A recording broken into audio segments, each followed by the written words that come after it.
ನಮಸ್ತೆ, welcome back to my channel Mangala's kitchen. ಕಡಲೆಬೇಳೆ ಹೋಳಿಗೆನ ಹೇಗೆ ಮಾಡೋದು ಅನ್ನೋ ಒಂದು ವಿಡಿಯೋನ ನಾನು ನಿಮ್ಮ ಜೊತೆ ಶೇರ್ ಮಾಡ್ತಾ ಇದ್ದೀನಿ. ನಾನಿಲ್ಲಿ ಕಡಲೆಬೇಳೆ ಹಾಗೆ ತೆಂಗಿನಕಾಯಿನ ಬಳಸ್ಕೊಂಡು ಹೋಳಿಗೆನ ಮಾಡ್ತಾ ಇರೋವಂಥದ್ದು. ಇದು ತೊಗರಿಬೇಳೆಲೂ ಸಹ ಮಾಡ್ತಾರೆ. ನಾನು ಜಾಸ್ತಿ ಕಡಲೆಬೇಳೆಯಿಂದನೇ ಒಬ್ಬಟ್ಟನ್ನ ಮಾಡೋವಂಥದ್ದು. ಈ ವಿಡಿಯೋನ ನಿಮ್ಮ ಜೊತೆ ಶೇರ್ ಮಾಡ್ತಾ ಇದ್ದೀನಿ. ಇದು ನನ್ನ ಫ್ರೆಂಡ್ಸು ಒಬ್ಬಟ್ಟು ಮಾಡೋದನ್ನು ವಿಡಿಯೋ ಮಾಡಿ ಅಪ್ಲೋಡ್ ಮಾಡು ಅಂತ ಕೇಳ್ತಾಯಿದ್ರು. ಸೊ ಹಂಗಾಗಿ ಈ ವಿಡಿಯೋನ ಮಾಡ್ತಾಯಿದ್ದೀನಿ. ನೋಡಿ, ವರಮಹಾಲಕ್ಷ್ಮಿ ಹಬ್ಬ ಬರ್ತಾಯಿದೆ. ಹಾಗಾಗಿ ಪ್ರತಿಯೊಬ್ಬರ ಮನೆಯಲ್ಲೂ ಸಹ ಹೋಳಿಗೆನ ಮಾಡ್ತೀವಿ. ಅವ್ರಿಗೆಲ್ಲ ಇದು ಯೂಸ್ ಆಗುತ್ತೆ ಅಂತ ಅಂದ್ಬಿಟ್ಟು ನಾನು ಮಾಡ್ತಾಯಿದ್ದೀನಿ. 1 ಲೋಟ ಬೇಳೆನ ತೊಳೆದು ಅದಕ್ಕೆ ಒಂದು 3 ಲೋಟ ನೀರಾಗುವಷ್ಟು ಹಾಕಿ ಕುಕ್ಕರ್ನಲ್ಲಿ ಬೇಯಿಸ್ಕೊತೀನಿ. 1 ವಿಷಲ್ ಬರ್ಸಿದ್ರೆ ಸಾಕು, ಬೇಳೆ ಬೆಂದೋಗುತ್ತೆ. ಅದಾದಮೇಲೆ ಇಲ್ಲಿ ಒಂದು ಬೌಲ್ ಮೈದಾ ಹಿಟ್ಟಿಗೆ ಒಂದು ಅರ್ಧ ಟೀ ಸ್ಪೂನ್ ಆಗುವಷ್ಟು ಅರಿಶಿನ ಪುಡಿ, ಹಾಗೆ ಒಂದು ಚಿಕ್ಕ ಲೋಟದಲ್ಲಿ ನೀರನ್ನ ಹಾಕ್ಕೊಂಡು ಚೆನ್ನಾಗಿ ಕಲಿಸ್ಕೋಬೇಕು ಮೈದಾ ಹಿಟ್ಟನ್ನ. ನೋಡಿ, ಈ ರೀತಿಯಾಗಿ ಕಲಿಸ್ಕೊಂಡ್ರೆ ಸಾಕು. ಜಾಸ್ತಿ ತೆಳ್ಳನೂ ಬೇಡ, ಜಾಸ್ತಿ ಗಟ್ಟಿನೂ ಬೇಡ, ಈ ರೀತಿಯಾಗಿ ಕಲಿಸ್ಕೋಬೇಕಾಗತ್ತೆ. ಇದಾದಮೇಲೆ ಇದಕ್ಕೆ ಒಂದು ಸೌಟ ಆಗುವಷ್ಟು ಎಣ್ಣೆನ ಹಾಕ್ಕೊಂಡು ಚೆನ್ನಾಗಿ ನಾದ್ಕೋಬೇಕು. ನಾವು ಎಷ್ಟು ಎಣ್ಣೆ ಹಾಕಿ ನಾದ್ಕೊತೀವೋ ಅಷ್ಟು ಸ್ಮೂತಾಗಿ ಹೋಳಿಗೆ ಚೆನ್ನಾಗಿ ಸ್ಮೂತಾಗಿ ಬರ್ತವೆ. ಇದು ಚೆನ್ನಾಗಿ ನಾದಾದಮೇಲೆ ಮತ್ತೆ ಇನ್ನೊಂದು ಸೌಟ ಎಣ್ಣೆನ ಹಾಕ್ಕೊಂಡು ಹಾಗೆ ಒಂದು ಗಂಟೆಗಳ ಕಾಲ ಹಾಗೆ ಇಟ್ಬಿಡ್ಬೇಕಾಗತ್ತೆ. ನೋಡಿ, ಇದು ಚೆನ್ನಾಗಿ ನಾದಬೇಕು. ನಾದಿದಷ್ಟು ಚೆನ್ನಾಗಿ ಒಬ್ಬಟ್ಟು ಚೆನ್ನಾಗಾಗ್ತವೆ. ಇವಾಗ ಇನ್ನೊಂದು ಸೌಟ ಆಗುವಷ್ಟು ಎಣ್ಣೆನ ಹಾಕಿ ನಾನಿಲ್ಲಿ ಹಾಗೆ ಒಂದು ಎಣ್ಣೆ ಕವರ್, ಒಬ್ಬಟ್ಟೇನು ನಾವು ತಟ್ತೀವೋ ಅದೇ ಕವರ್ನ ಹಾಕಿ ಮುಚ್ಚಿಟ್ಕೋತಾ ಇದ್ದೀನಿ ನಾನಿಲ್ಲಿ. ನಾವು ಬಳಸುವಂಥ ಎಣ್ಣೆ ಬಂದು ಗೋಲ್ಡ್ ವಿನ್ನರ್ ಆಗಿರುತ್ತೆ. ಆ ಎಣ್ಣೆ ಒಂದು ಕವರ್ನೇ ನಾನು ಕಟ್ ಮಾಡಿ ಹಾಗೆ ಇಟ್ಟ ಮೇಲೆ ಮುಚ್ಚಿಡ್ತೀನಿ. ಈ ಹಿಟ್ಟು ಸರಿಸುಮಾರು 1 ಗಂಟೆಗಳ ಕಾಲ ಚೆನ್ನಾಗಿ ನೆಂದ ಮೇಲೇ ನಾವು ಒಬ್ಬಟ್ಟನ್ನ ಮಾಡೋದಕ್ಕೆ ಬಳಸೋದಕ್ಕೆ ಒಂದು ಹದವಾಗಿರುತ್ತೆ. ಇದೆಲ್ಲ ಆಯಿತು. ಈಗ ನಾನು ಒಂದು ತೆಂಗಿನಕಾಯಿನ ಸುಲ್ಕೊತಾ ಇದ್ದೀನಿ. 1 ಲೋಟ ಬೇಳೆಗೆ 1 ತೆಂಗಿನಕಾಯಿ ಹಾಗೆ 1 ಉಂಡೆ ಬೆಲ್ಲ, ಇದಿಷ್ಟು ಬೇಕಾಗುತ್ತೆ. ಜೊತೆಗೆ ಒಂದು 5 ಏಲಕ್ಕಿ ಕಾಯಿಗಳು ಸಹ ಬೇಕಾಗುತ್ತೆ. ನೋಡಿ, ಇಲ್ಲಿ ನಾನು ತೆಂಗಿನಕಾಯಿನ ಸುಲ್ಕೊತಾ ಇದ್ದೀನಿ. ಚೆನ್ನಾಗಿ ಬಲ್ತಿರಬೇಕು. ಈ ರೀತಿಯಾದಂಥ ಒಂದು ಕಾಯಿ ಒಬ್ಬಟ್ಟಿಗೆ ತುಂಬ ಮಾಡಿಸಿದೆ ಅಂತಲೇ ಹೇಳ್ಬೋದು.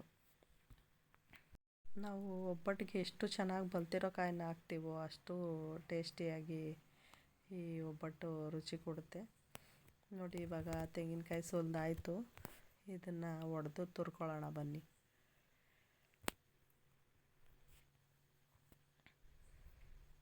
ನೋಡಿ, ಇವಾಗ ತೆಂಗಿನಕಾಯಿನ ಹೋಳು ಮಾಡಿಕೊಂಡು ಅದನ್ನು ತುರ್ಕೋಬೇಕಾಗತ್ತೆ. ನೋಡಿ, ಇಷ್ಟು ಚೆನ್ನಾಗಿ ಬಲ್ತಿದೆ ತೆಂಗಿನಕಾಯಿ.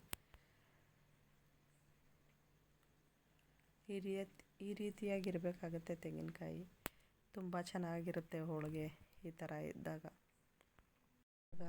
ಸರಿ, ಇವಾಗ ಇದನ್ನು ತುರ್ಕೊಳ್ಳೋಣ. ಇದು ತುರಿದಾಗಿದೆ ತೆಂಗಿನಕಾಯಿ.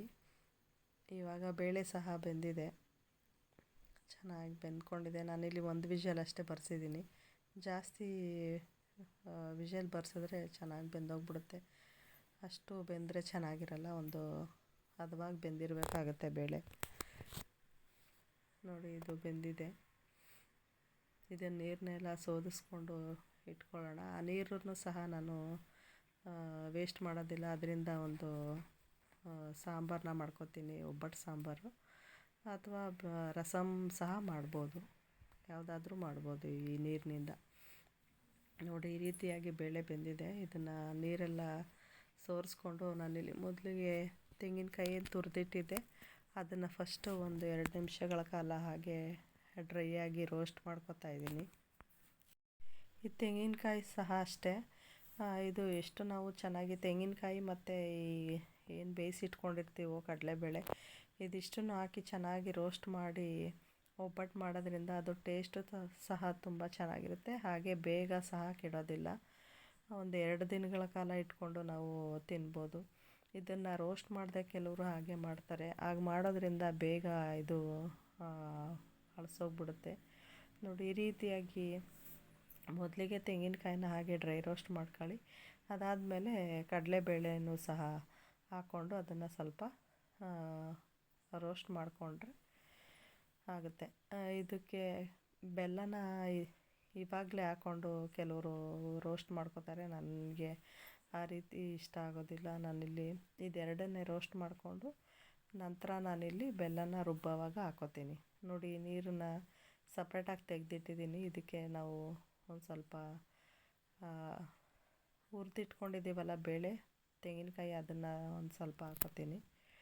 ಟೇಸ್ಟ್ ತುಂಬ ಚೆನ್ನಾಗಿರುತ್ತೆ. ಇದು ಒಬ್ಬಟ್ಟು ಸಾರು ಮಾಡಿದ್ರೆ ಈ ರೀತಿಯಾಗಿ ಮಾಡಬೇಕು. ರಸಮ್ ಮಾಡಿದ್ರೆ ಬೇಳೆ ಹಾಕೋ ಅವಶ್ಯಕತೆ ಇರೋದಿಲ್ಲ, ನೀರೇ ಸಾಕಾಗುತ್ತೆ. ನೋಡಿ, ಒಂದು ಉಂಡೆ ಆಗುವಷ್ಟು ಬೆಲ್ಲ ತೊಗೊಂಡಿದ್ದೀನಿ. ಇದಕ್ಕೆ ಒಂದು 5 ಏಲಕ್ಕಿ ಕಾಯಿನ ಹಾಕೋತಾ ಇದ್ದೀನಿ ಕುಟ್ಬಿಟ್ಟು. ಬೆಲ್ಲನೂ ಸಹ ಕುಟ್ಟಿ ರೆಡಿ ಮಾಡಿ ಇಟ್ಕೊಂಡಿದ್ದೀನಿ, ಪುಡಿ ಮಾಡಿ. ಇದೆಲ್ಲ ಕರೆಕ್ಟಾಗಿ ಒಂದು ತೆಂಗಿನಕಾಯಿ, ಒಂದು ಉಂಡೆ ಬೆಲ್ಲ, 1 ಲೋಟ ಆಗುವಷ್ಟು ಕಡಲೆಬೇಳೆ, ಹಾಗೆ ಒಂದು ಬೌಲ್ ಆಗುವಷ್ಟು ಮೈದಾ ಹಿಟ್ಟು ಇದ್ದರೆ ಒಂದು 10ರಿಂದ ಒಂದು 15 ಒಬ್ಬಟ್ಟುಗಳು ರೆಡಿ ಆಗ್ತವೆ. ನೋಡಿ, ಈ ರೀತಿಯಾಗಿ ಮೊದಲಿಗೆ ಬೆಲ್ಲ ಹಾಕೋತಾ ಇದ್ದೀನಿ. ಬೆಲ್ಲ ಆದಮೇಲೆ ಏಲಕ್ಕಿ, ಬೆಲ್ಲ ಹಾಕೊಂಡಾದ್ಮೇಲೆ ಈ ಹುರಿದಿಟ್ಕೊಂಡಿರುವಂತಹ ಕಡಲೆಬೇಳೆ, ತೆಂಗಿನಕಾಯಿ ಏನಿದೆ ಅದನ್ನು ಹಾಕ್ಕೊಂಡು ನಾನು ಮಿಕ್ಸಿ ಮಾಡ್ಕೋತಾ ಇದ್ದೀನಿ. ನೋಡಿ, ಇವಾಗ ಹೂರ್ಣ ಸಹ ರೆಡಿಯಾಗಿದೆ. ಇಲ್ಲಿ ಕಲಸಿಟ್ಟಿರುವಂತಹ ಕಣಕ ಸಹ ರೆಡಿಯಾಗಿದೆ. ಈ ರೀತಿಯಾಗಿ ನೋಡಿ ಸ್ಮೂತಾಗಿ ಬರಬೇಕು. ನೋಡಿ, ಕೈಗೆ ಅಂಟಬಾರ್ದು. ಹಿಂಗೆ ಎಳೆದಿದ್ದ ತಕ್ಷಣ ರಬ್ಬರ್ ಥರನೂ ಬರಬಾರ್ದು. ಇದು ಹಿಂಗೆ ಮುಟ್ಟಿ ಹಿಂಗೆ ಕಟ್ ಮಾಡಿದ ತಕ್ಷಣ ಬೆರಳಲ್ಲಿ ಹಾಗೆ ಬಂದುಬಿಡ್ಬೇಕು. ಈ ರೀತಿಯಾಗಿದ್ದರೆ ಒಬ್ಬಟ್ಟು ತುಂಬ ಚೆನ್ನಾಗಿ ಬರ್ತವೆ. ನಾವೆಷ್ಟು ಅಗಲವಾಗಾದರೂ ಸಹ ಒತ್ಕೋಬೋದು. ಈ ರಬ್ಬರ್ ಥರ ಬಂದರೆ ಒಂಥರ ಗಟ್ಟಿ ಆಗಿಬಿಡುತ್ತೆ, ಚೆನ್ನಾಗಿರೋದಿಲ್ಲ. ಹಾಗಾಗಿ ಎಣ್ಣೆನ ಚೆನ್ನಾಗಿ ಹಾಕ್ಕೊಂಡು ನಾದ್ಕೋಬೇಕು. ಆವಾಗ ಕಣಕ ತುಂಬ ಚೆನ್ನಾಗಿ ಬರುತ್ತೆ. ಇಲ್ಲಿ ಉಂಡೆ ಮಾಡಿಕೊಂಡು ಒಬ್ಬಟ್ಟು ಹೂರಣನೆಲ್ಲ ಉಂಡೆ ಮಾಡಿ ಇಟ್ಕೋತಾ ಇದ್ದೀನಿ. ಇವಾಗ ಬನ್ನಿ ಒಬ್ಬಟ್ಟು ತಟ್ಕೊಳ್ಳೋಣ. ನೋಡಿ, ತಟ್ಟೋದಕ್ಕೂ ಸಹ ಎಷ್ಟು ಚೆನ್ನಾಗಿ ಬರುತ್ತೆ ಅಂತ ಅಂದ್ಬಿಟ್ಟು, ನಾವು ಹೇಗೆ ತಟ್ತೀವಿ, ಹೇಗೆ ನಾವು ಮಾಡ್ಕೋತೀವಿ ಆ ರೀತಿಯಾಗಿ ಚೆನ್ನಾಗಿ ಬರುತ್ತೆ. ಈ ರೀತಿಯಾಗಿ ಫಸ್ಟು ಕಣಕನ ತಟ್ಕೊಂಡು ಅದಾದಮೇಲೆ ಹೂರಣನ ಇಟ್ಕೊಂಡು ಈ ರೀತಿಯಾಗಿ ಫೋಲ್ಡ್ ಮಾಡ್ಕೋಬೇಕು. ಇಲ್ಲೂ ಕಿಂಡಿ ಇರಬಾರ್ದು. ಈ ರೀತಿಯಾಗಿ ಎಣ್ಣೆಯಲ್ಲಿ ಡಿಪ್ ಮಾಡಿಕೊಂಡು ತಟ್ಟೋದ್ರಿಂದ ನಾವು ಎಷ್ಟು ಅಗಲ ಮಾಡ್ತೀವಿ, ಎಷ್ಟು ಅಗಲವಾಗಿ ತಟ್ತೀವೋ ಅಷ್ಟು ಅಗಲ ಸಹ ಬರುತ್ತೆ. ನನಗಿಲ್ಲಿ ಚಿಕ್ಕದಾಗಿ ಮಾಡೋದು ಇಷ್ಟ ಆಗೋದಿಲ್ಲ ಒಬ್ಬಟ್ಟನ್ನ. ಈ ರೀತಿಯಾಗಿ ದೊಡ್ಡದಾಗಿ ಮಾಡೋದು ನನಗೆ ತುಂಬ ಇಷ್ಟ. ಹಾಗಾಗಿ ಒಂದು ಪ್ಲೇಟ್ ತುಂಬ ಒಂದು ಒಬ್ಬಟ್ಟೆ ಇರಬೇಕು. ಆ ರೀತಿಯಾಗಿ ನನಗೆ ಮಾಡೋದಕ್ಕಿಷ್ಟ. ನೋಡಿ, ಎಷ್ಟು ಚೆನ್ನಾಗಿ ಬಂದಿದೆ. ಇದು ಪ್ಲಾಸ್ಟಿಕ್ ಕವರಿಂದನೂ ಸಹ ಒಂದು ಕವರ್ ಮೇಲೆ ಇನ್ನೊಂದು ಕವರ್ ಹಾಕ್ಕೊಂಡು ತಟ್ಕೊಬೋದು. ನನಗೆ ಹಂಗೆಲ್ಲ ಬರೋದಿಲ್ಲ. ನಾನು ಈ ರೀತಿಯಾಗಿಯೇ ಮಾಡೋದು. ನೋಡಿ, ಇದು ಎಷ್ಟು ಚೆನ್ನಾಗಿ ಒಬ್ಬಟ್ಟು ಎಷ್ಟು ಚೆನ್ನಾಗಿ ಬಂದಿದೆ. ಇದಕ್ಕೆ ಇವಾಗ ತುಪ್ಪನ ಹಾಕ್ಕೊಂಡು ಟೇಸ್ಟ್ ಮಾಡ್ತಾಯಿದ್ರೆ ತುಂಬ ಅದ್ಭುತವಾಗಿರುತ್ತೆ ಬಿಸಿ ಬಿಸಿ ಒಬ್ಬಟ್ಟು. ಹಾಗೆ ಇನ್ನೊಂದು 2-3 ಒಬ್ಬಟ್ಟನ್ನು ಸಹ ನಾನು ತಟ್ಟಿ ಹಾಕ್ಕೋತೀನಿ. ನೋಡಿ, ಈ ರೀತಿಯಾಗಿ ನಾನು ಒಬ್ಬಟ್ಟನ್ನ ಮಾಡೋದು. ಯಾರ್ಯಾರಿಗೆ ನನ್ನ ಈ ಒಬ್ಬಟ್ಟು ಮಾಡುವಂಥ ವಿಡಿಯೋ ಇಷ್ಟ ಆಗಿದೆಯೋ ಅವರೆಲ್ಲ ಲೈಕ್ ಮಾಡಿ, ಶೇರ್ ಮಾಡಿ, ಹಾಗೆ ಸಬ್ಸ್ಕ್ರೈಬ್ ಮಾಡಿಕೊಂಡು ನೋಡೋದನ್ನು ಮರಿಬೇಡಿ. ಇನ್ನು ಹಲವಾರು ವಿಡಿಯೋಗಳು ಬೇಕು ಅಂತ ಅಂದರೆ ನನ್ನ ಮಂಗಳಾಸ್ ಕಿಚನ್ ಅನ್ನುವಂಥ ಪೇಜನ್ನು ಫಾಲೋ ಮಾಡಿ. ನೋಡಿ, ಇದಾಗಿತ್ತು ನನ್ನ ಇವತ್ತಿನ ವಿಡಿಯೋ.